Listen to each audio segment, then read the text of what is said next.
আলহামদুলিল্লাহ একটি western fridge দেখতে আসলাম। তো ফ্রিজটা দেখবো কী সমস্যা। ফ্রিজের সমস্যা ঠান্ডা না, সব বড় সাইডে দিয়েছে, ফ্রিজ বন্ধ করে রাখছে।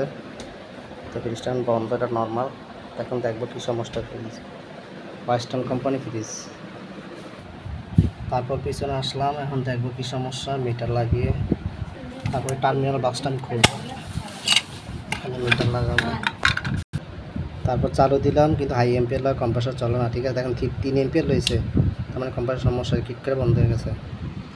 তারপরে রিলেটা আমি চেক করে দেখবো রিলেটার সমস্যা আছে কি না।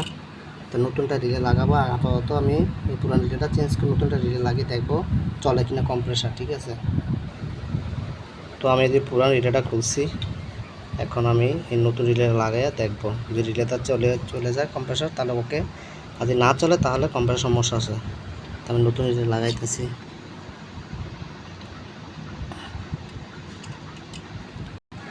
আমি যে নতুন রিলে লাগাইছি, এই যে ওকে হয়ে গেছে।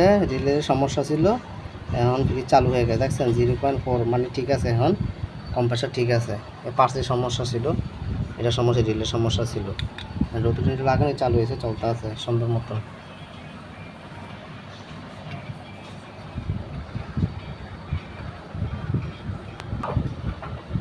সম্পূর্ণ ওকে হয়ে গেছে ফ্রিজটি, আর কোনো সমস্যা নেই।